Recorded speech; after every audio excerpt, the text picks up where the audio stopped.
안녕하세요, 여러분. 혜성쌤이에요. 오늘 여러분과 함께 해볼 수업은 인체 크로키입니다. 우리 저번 시간에 해본 친구들도 있고 못 해본 친구들도 있을 텐데요. 저번 시간에는 크로키를 간략하게 연습해 보았다면 이번 시간에는 좀 더 구체적으로 크로키의 근원과 개념, 그리고 그리는 방법을 함께 보면서 심층적으로 배워볼 것입니다. 먼저 크로키의 개념부터 살펴볼까요? 크로키는 사전적 의미로는 초안, 스케치, 밑그림이라는 의미를 가지고 있어요. 그리고 인물화에서는 인체의 균형과 동색, 그리고 입체감의 구조성, 형태의 특징 등을 단시간에 재빨리 포착해서 그리는 것을 목적으로 하는 그림입니다. 그래서 인체 크로키의 특징이라고 하면 짧게는 30초, 길게는 10분 미만의 짧은 시간 안에 대상의 특징을 잡아내 간략하게 그리는 그림이라고 할 수 있겠습니다. 그렇기 때문에 직관적으로 포착하는 능력을 필요로 하고 또 면밀한 관찰을 필요로 한다는 것이 특징이라고 할 수 있겠죠. 크로키의 여러 가지 예시를 살펴볼게요. 첫 번째 사진은 일러스트 등에서 많이 사용하는 방식인데요. 보면 빨간색 줄과 파란색 줄 같은 유도선을 많이 그어놨죠. 두 번째 사진은 회화에서 많이 사용하는 방식입니다. 윤곽선의 흐름을 잡고 간단한 명암을 넣어놨네요. 그 다음 사진은 모델을 보고 역동적으로 바뀌어가는 자세를 실시간으로 포착한 크로키인데요. 여러분의 기초 실력이 향상된다면 이렇게 3분에서 4분 정도 시간을 잡고 바뀌어가는 모습을 하나의 종이 안에 담은 멋진 작품을 제작할 수 있을 것 같아요. 먼저 인체 크로키의 미술사적 근원에 대해 살펴볼게요. 나중에 현대미술에 대해 배울 때 다룰 것이지만 미술사는 크게 고전미술과 현대미술로 나뉘어져 있어요. 그 나눠지는 기로에는 사진기의 발달이 큰 전환점이 돼요. 왜냐하면 이전까지는 보이는 그대로를 잘 그리는 것이 중요했는데 사진기가 발달하면서 더 이상 미술이 그 기능을 하지 않아도 되었기 때문이에요.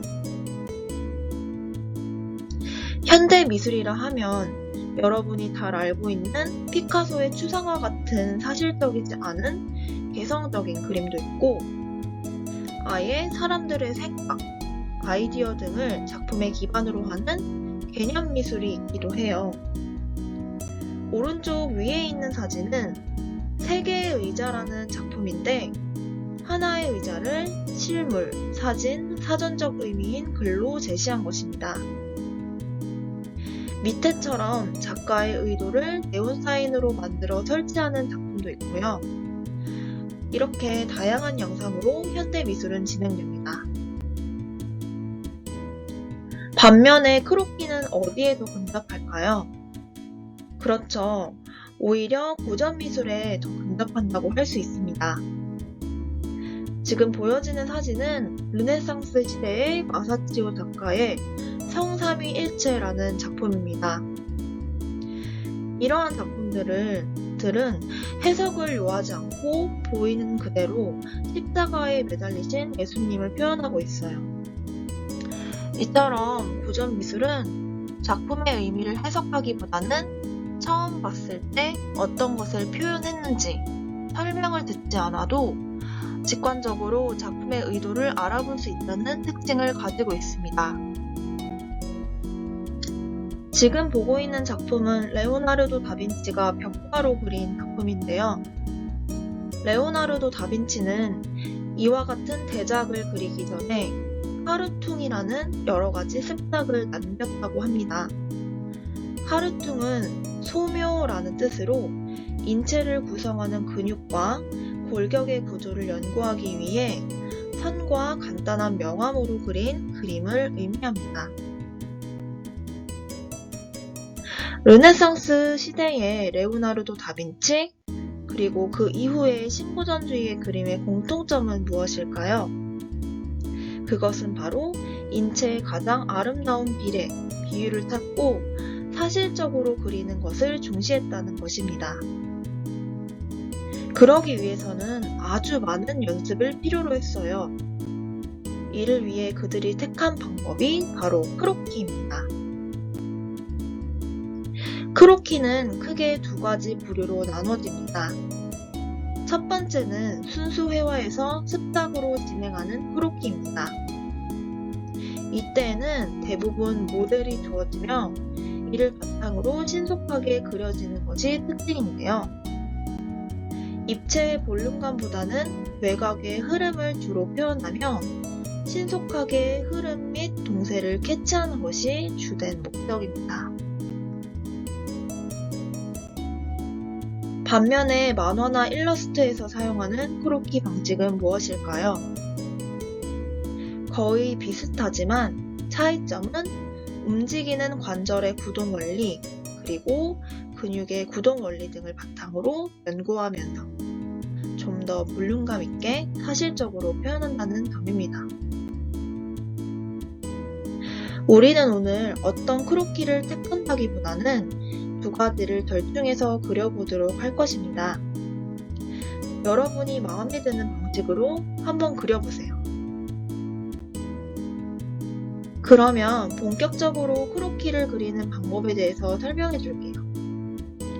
우리가 보통 크로키는 빨리 그리는 것이다 라고 생각을 하는데 반은 맞고 반은 틀린 이야기예요. 물론 대상의 큰 흐름을 캐치하고 군더더기를 생략하는 방식으로 그린다면 이 말이 맞겠지만 우리처럼 처음 그리는 입장에서는 15분에서 20분 정도 시간을 가지고 꼼꼼히 대상을 관찰하면서 그리는 것이 더 도움이 많이 될 것 같아요. 다음은 인체 크로키를 그리는 순서인데요. 총 6가지 단계를 거쳐서 이렇게 크로키를 그려낼 수 있습니다. 하나하나 살펴볼게요. 첫 번째로는 비례를 잡아야 됩니다. 우리 저번 시간에 배워본 친구들도 있죠. 비례라는 것은 우리가 관찰하고 있는 인물이 몇 등신인지를 파악을 하는 거라고 했었죠. 그래서 우리가 그리고자 하는 그 화질을 전체적으로 활용을 해서 과연 이 인물이 몇 등신인지 그거를 파악해서 먼저 비례를 재주면 되는데요. 보통 한국인 기준으로 서 있을 때 보통의 사람은 6.5등신 정도가 평균적이고요. 비율이 좋은 모델과 같은 사람들은 7등신 정도 된다고 보면 돼요. 우리가 보통 비율이 좋아 이렇게 생각하는 연예인들도 거의 6.5등신에서 7등신 사이를 왔다 갔다 하고 있어요. 그리고 상체 길이는 앉아있을 때랑 서 있을 때랑 동일하게 머리가 3.5개 정도 들어가요. 여기서 상체라고 이야기를 하는 것은 정수리부터 엉덩이 끝까지를 의미하는 것이고요. 그리고 다리 길이는 종아리는 머리가 2개 들어가고 허벅지도 동일하게 머리가 2개 정도 들어가요. 하지만 이게 앉아있는 각도에 따라서 완전히 정면에서 바라보고 있는 경우에는 허벅지 길이가 좀 더 짧아지겠죠. 이거는 이제 서 있을 때 기준이에요. 비례를 다 잡았으면 그 다음으로 중요한 것은 인물이 취하고 있는 포즈에서 나오고 있는 기울기와 동세를 파악하는 것이에요. 이 기울기는 어깨랑 골반, 종아리의 기울기를 파악한다는 것인데요. 왜냐하면 인체가 가만히 서 있을 수도 있지만 무릎을 굽히거나 어깨를 구부리고 있거나 이런 식으로 포즈를 취했을 때 3가지의 기울기가 달라질 수 있기 때문에 이 기울기를 먼저 파악하는 것이 중요합니다. 기본적으로 기울기를 파악할 때 갖고 있으면 좋을 개념에 대해서 이야기를 해줄게요. 첫 번째로 인물이 서 있거나 앉아 있을 때 투시가 먹게 돼요. 그래서 서 있는 경우에는 그림에서 보는 것과 같이 발끝으로 내려갈수록 투시가 심해져요. 그렇기 때문에 이러한 개념을 바탕으로 그림을 그리면 좋을 것 같고요. 이렇게 역동적인 자세를 그릴 경우에는 어깨, 골반, 무릎의 기울기도 중요하지만 전체적인 인체의 움직임의 동세, 거기에서 나오는 선을 먼저 그려주는 것이 중요합니다. 아까와 같이 기울기나 동세를 파악을 했으면 이제 본격적으로 인체를 구성하는 요소들을 바탕으로 덩어리를 만드는 작업을 하는데요. 인체 요소를 머리, 몸통, 팔 위에 있는 부분, 그리고 팔 아래쪽, 그리고 엉덩이, 허벅지, 종아리, 발 등등으로 요소를 나눠보는 거예요. 그 다음에 특정한 기울기와 동세를 바탕으로 정확한 위치에 정확한 크기로 이 덩어리를 배치해줍니다. 이 덩어리를 그릴 때는 너무 동그랗게 정확하게 그릴 필요는 없고요. 동그라미를 연하게 여러 번 그어보면서 그 위치에 어떤 크기와 모양으로 근육이 자리 잡고 있는지 그런 것들을 사진과 비교하면서 근답하도록 그렇게 연습하면서 그려보는 것이 중요해요. 아까처럼 이렇게 덩어리를 잡아놨으면 윤곽선으로 구체화하는 작업이 필요한데요. 이때에는 직선은 더욱 직선적이게 표현을 하고 곡선은 더욱 곡선적이게 형태를 구체화하는 그런 단계입니다. 그래서 예를 들어 손을 그릴 때는 손을 집중적으로 관찰해서 어떤 모양으로 손이 구성되어 있고 손가락 하나하나 다 그릴 수 있도록 하고요. 다리를 그릴 때에는 다리의 외곽 라인을 집중적으로 관찰해서 내가 그리고 있는 부위에 윤곽선을 끊어서 보는 것이 중요해요. 그리고 연필로 그리거나 펜으로 그릴 때 우리가 손의 힘을 이용한 필압을 활용해서 이 선의 굵기를 조절을 할 수 있는데요.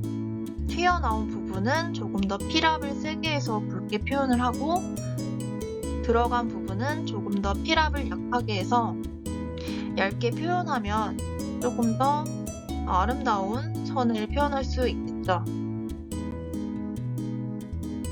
아까와 같이 윤곽선까지 그려주면 마지막으로 세부 묘사를 하는 단계입니다. 이때에는 인물의 표정과 손, 발을 구체화해주고 옷주름까지 그려주는 단계입니다. 이때 명암을 넣어도 좋고 안 넣어도 되는데요. 명암을 넣으면 덩어리를 좀 더 쉽게 잡을 수 있다는 이점이 있기 때문에 이런 것들은 여러분이 그려보면서 한번 넣어보는 것도 좋을 것 같아요. 이때 옷주름을 그릴 때 여러분이 약간 실수하는 부분이 무엇이냐면 옷주름 보이는 그대로 하나하나에 집중해서 그린다는 것인데요. 그렇게 하면 안 좋은 점이 여러분이 열심히 잡아놓은 근육의 형태라든지 그런 것들이 조금 망가질 수가 있어요. 그렇기 때문에 옷주름을 그릴 때는 관절이 꺾이는 부분, 이런 부분에 있어서 큰 옷주름이 형성이 되는데 그럼 큰 것에 집중을 해서 흐름 위주로 그려주는 것이 중요합니다. 시간이 엄청 많아요. 그건 상대적인 이렇게 거는 하지만 크로키하는 순서에 대해서 간략하게 선생님과 함께 살펴보았는데요. 몸통을 박스로 먼저 한번 저번 그립니다. 시간에는 직접 그리는 과정을 다 같이 보지 저는 못했잖아요. 외곽 중심으로 먼저 그래서 안 이번 그리고 시간에는 뼈대를 먼저 크로키하는 체크를 해요. 방법을 회화 세세하게 방식에서는 잘 외곽 설명해 놓은 실루엣에 더 동영상이 집중을 있어서 하지만 이걸 만화나 한번 같이 일러스트는 살펴보면서 우리가 참작을 할 때는 나중에 이제 여러분이 사진을 모델이 찾고 없으니까 그려보는 그런 시간을 우리가 이제 갖도록 구동 할게요. 원리에 대해서 알아야 되잖아요.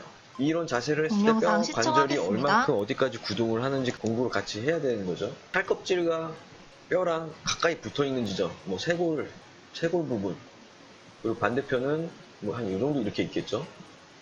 팔꿈치 이런 포인트들, 이런 포인트들을 중심으로 해서 속 안에 어떤 뼈가 위치해 있는지 유추를 해서 다른 뼈들을 우리가 위치를 잡아준다는 거죠. 앞쪽 가슴 부분, 이쪽 가슴은 살이 찌던 뭐 근육이 많던 마르던 이쪽은 뼈가 맞닿아 있죠, 살껍질과. 그래서 이 부분을 포인트를 이렇게 또 잡아줍니다. 이 포인트를 중심으로 해가지고 이제 흉부를 유추해내는 거죠. 그래서 흉부에 대한 형태를 모르는 분은 못 그리는 거죠, 흉부를.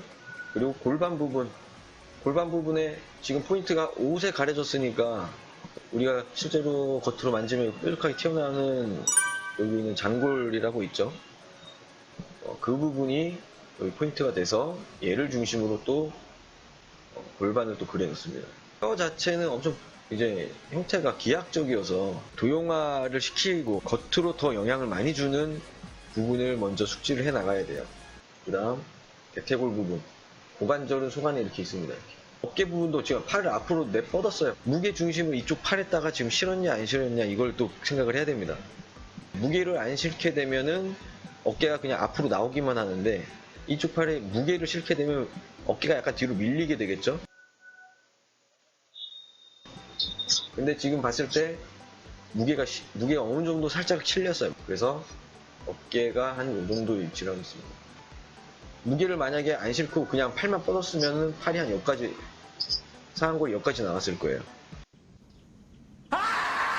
근데 무게를 더 많이 실은 만약에 자세를 취했으면 상완골이 어디까지 가냐면 여기 위까지 올라가요. 이렇게 뒤까지. 어깨에서 팔꿈치 부분 수평 수직으로 이렇게 계산을 해봅니다. 그러면 수평을 여기 그었을 때 어디랑 맞물리냐는 거죠. 그러면 이쪽 아까 우리가 장골 부분, 고관절의 이 장골 부분이랑 라인이 거의 비슷해요. 지금 이렇게 이 포인트, 팔꿈치 포인트를 잡고 수평 수직을 그어보니까 사진에서 장골이랑 거의 비슷한 높이에요. 그죠? 그러니까 한 요 정도 길이라는 걸 알 수 있죠. 그러면서 기울기도 이렇게 맞추면서 위치를 잡아줍니다. 어깨에 이 나오는 정도가 어느 정도 나올 수 있는지, 그리고 이런 비례도 익히는 거예요. 뼈대의 길이, 상완골의 길이, 그리고 이쪽에 있는 척골이랑 요골의 길이, 이런 것들을 크로키를 계속하면서 자기가 비례를 익히는 거예요. 근데 이론을 바탕으로 해서 익혀야 되는 게 또 중요하죠. 감각적으로만 익히기만 하면 금방 까먹게 된다는 거죠. 이론과 감각적인 것들이 둘이 이제 겸비가 돼서 묻고 더블로 가. 어느 쪽으로 치우치지 않게 연습을 하셔야지 좋은 그림이 나옵니다. 어깨뼈. 이쪽 어깨 같은 경우에는 지금 어깨가 약간 올라왔냐 안 올라왔냐 이걸 또 계산을 해야 돼요. 어깨가 아예 안 올라왔으면은 여기에 있어야 되는데 이 모델이 팔을 약간 뒤로 뺐어요. 그때는 어깨가 살짝 올라오게 돼 있습니다. 여러분이 가만히 지금 앉은 자세에서 한번 팔을 약간 뒤로만 한번 빼보세요. 그러면 어깨가 살짝 올라가요. 그래서 어깨 관절이 살짝 올라가게. 이런 것들이 이론이에요. 근데 이걸 이론을 만약 몰랐으면 사진만 보고 그냥 그리면 그냥 이렇게 생겼구나. 하고 이렇게 그냥 막 생각 없이 빨리빨리 그렸을 거 아니에요. 그죠?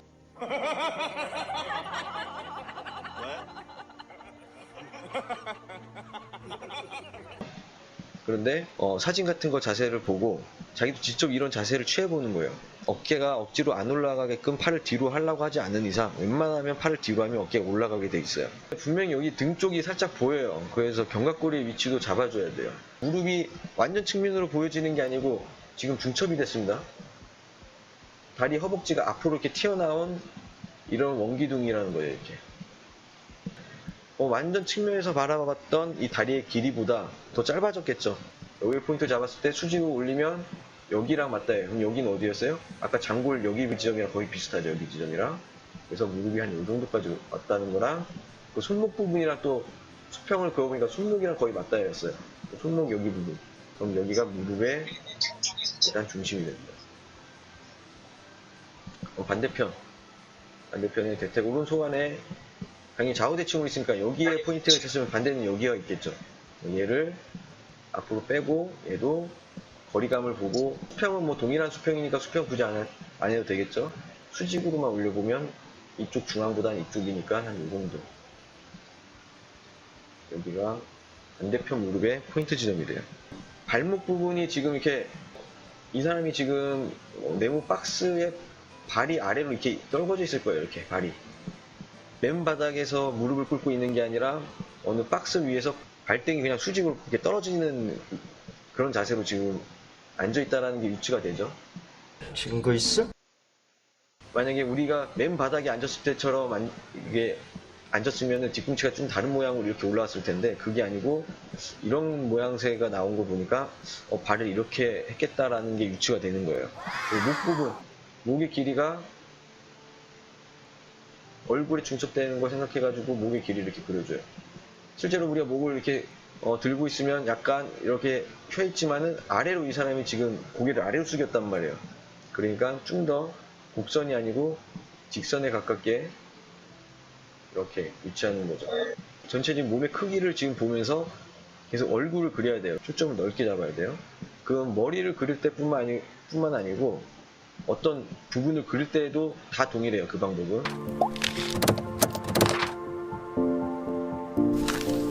뼈대 포인트는 다 잡았습니다. 이 뼈대 포인트를 잡은 상태에서 이제 이 부분의 흐름들을 연결을 시켜주면서 그리면 돼요. 목 부분과 승모근으로 이렇게 흐름이 나오는 거를 이제 뼈끼리 이렇게 연결을 시켜줬어요. 이 흐름 자체는 목의 흐름에서 아까 견갑골의 흐름이랑 연결되는 흐름이었다는 거예요. 외곽만 그리게 되면 이거에 대해서 생각을 못 하겠죠. 이 흐름이 왜 생겼는지. 근데 아까 말했던 것처럼 우리는 나중에 참작을 해야 되기 때문에 그 모델을 안 보고 그리니까 이런 흐름이 왜 나왔는지 알아야 된다는 거죠. 그러니까 뼈대를 보고 거기다 흐름을 딱 연결해 보니까 아 이게 어디까지가 뼈의 흐름이고 어디에서부터는 근육의 흐름이구나.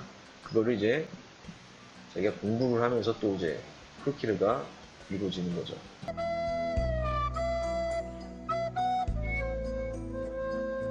도형이라는 말이 들어가면 딱딱한 걸로 이해가 되는 게 제일 단점인 것 같아요. 겉으로 보이는 형태를 단순화시키라는 거지 재질, 질감 이런 거에 대한 딱딱함을 생각하시면 안 됩니다. 그래서 뼈대는 딱딱하지만 이 도형화된 단순한 이 형태 자체는 실리콘과 같은 거니까 이해를 말랑말랑한 하나의 단순한 도형으로 보시면서 그리신다.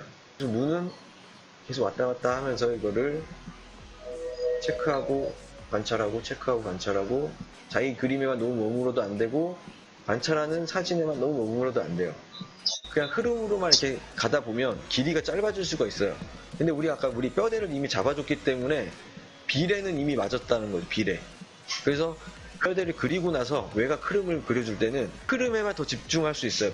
이 부분 골반의 뒷부분 여기는 몸뚱아리 가려서 안 보이죠. 이쪽 흐름이 이쪽 흐름과 지금 대칭이 됐는지 그거 확인하면서 그렸을 때 여기가 지워져서 안 보여지지만 단단한 형태가 만들어진다는 거예요. 그래서 맨 처음에 옷 입는 거를 그리지 말고 크로키를 할 때는 나체를 그리는 게 중요한 게 뼈 부분까지 이제 옷을 가려버리면 우리가 거기서 유추할 만한 힌트들이 더 많이 없어지게 되겠죠. 실력이 늘고 나서는 옷을 입혀도 더 유추를 할 수 있다는 겁니다. 그래서 처음에는 웬만하면 누드 크로키.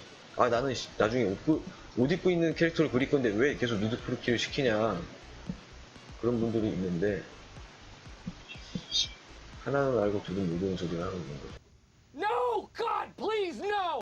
허벅지 흐름이 여기서부터 시작돼서 흐름이 이쪽으로 와서 무릎을 이렇게 돌아서 여기까지 엉덩이라는 쪽으로 이 허벅지로 나와서 막 지금 영어 글씨로 가려서 여기 안 보여요. 그냥 그려.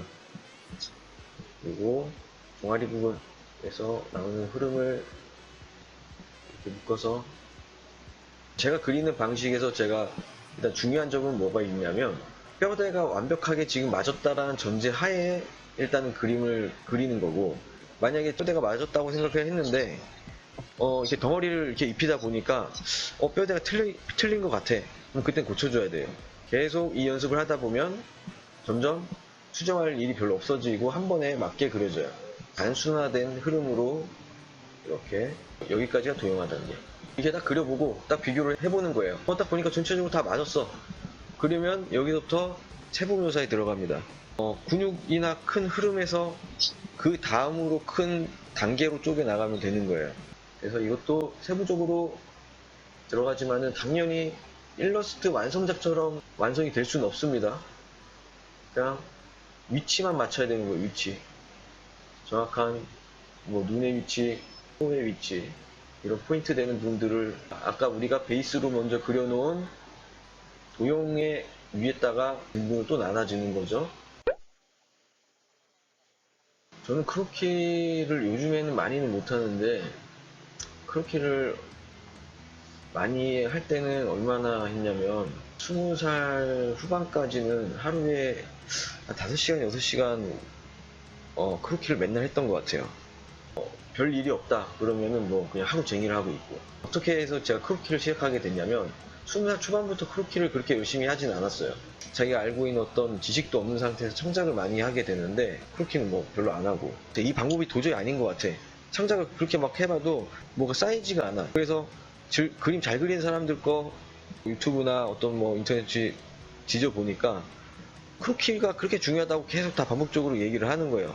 고지고대로 그럼 이 사람들이 말하는 걸 믿어보고 한번 연습을 하자고 해가지고, 그때부터 나 무조건 나는 창작을 안 할 거라고 다짐을 하고 몇 년 동안 그냥 크로키만 했어요. 반년 정도 하니까 데이터가 쌓이는 게 딱 보이더라고요. 크로키 하나만으로 당연히 끝나는 건 아니에요. 거기에 이제 해부학이 들어가고 명암에 대한 그런 지식이 당연히 또 추가가 돼야 되고, 크로키를 하면은 이거 무슨 바보짓하는 거 있는 거 계속 따라 그리는데 이거 언제까지 해? 뭐 이런 막연함이 든단 말이죠. 근데 그건 저도 그거를 해소시켜 줄 수는 없어요. 어떤 누구도. 본인이 그거는 이겨내고 자기가 믿고 따라가는 수밖에 없습니다. 크로키에서 수작업이랑 이제 디지털 크로키가 있잖아요. 근데 수작업을 좀 더 하라고 저는 선호를 하는 편이에요. 험작업 같은 경우에 수정이 너무 용이하기 때문에 그 관찰을 했을 때 틀리게 되면 그거에 대한 부담감이 적죠. 뭐 늘리기 줄이기를 할 수 있으니까. 수작업 때보다는 덜 긴장을 하고 관찰을 좀 덜 신경을 씁니다. 그림을 그릴 때 좀 더 관찰을 하는 습관을 들이기 위해서 저는 수작업을 더 선호를 하고 그런 쪽으로 연습을 하라고 가르치고 있어요. 크로키 사진을 검색을 해보면 우리가 자주 취하지 않는 이상한 자세들이 많거든요. 막 발레하는 거나 요가하는 듯한 그런 자세들이. 근데 그런 자세들보다 일단은 우리가 일상적으로 취하는 자세들 위주로 연습을 할 수 있게 그런 자료를 모으시고, 그게 어느 정도 숙달이 되고 나면은 관절의 범위가 어디까지 최대치로 꺾이는지 그것도 이제 관찰을 해야 되잖아요. 그거를 관찰을 할 때는 이제 다리를 찢거나 몸을 구부리게 되면 또 근육이 또 늘어날 때 모양새들이나 이런 것들을 그 다음에 공부해야 되기 때문에, 첫 번째는 그래서 좀 일상적인 자세, 자기가 자료를 보고 그리지 않고 계속 창작을 하다 보면 분명히 삐뚤어집니다, 그림이. 그래서 계속 중간중간에 교정을 해줘야 되는 게 이제 크로키 방식이에요. 크로키. 그래서 그림 잘 그리는 사람도 쉬는 시간에 크로키를 하는 이유가 그거예요. 자기 교정을 계속 하는 거죠. 그래서 초보든 프로든 죽을 때까지 해야 되는 거죠, 크로키는. 초보자들은 그래서 짧은 크로키를 하면은 그림이 엉망으로 나오는 이유가 알고 있는 지식이 없으니까, 관찰할 시간이 없으니까. 그러니까 그림이 망하겠죠. 근데 그림을 어느 정도 잘 그리는 사람은 시간을 짧게 잡아줘도 그림 잘 나와요. 그거는 보고 그린 게 아니고 자기가 알고 있는 지식.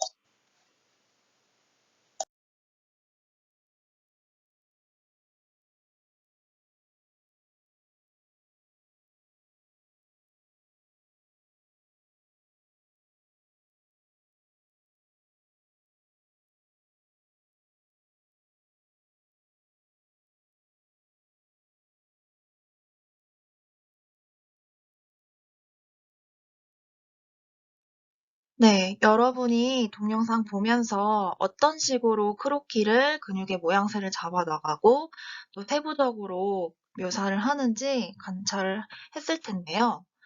이제 이 배운 것들을 바탕으로 인체 드로잉을 실질적으로 한 번 더 연습을 해볼 건데요. 과제를 제시해 줄게요. 첫 번째로는 여러분이 인체 드로잉에 적합한 사진을 찾아야 돼요.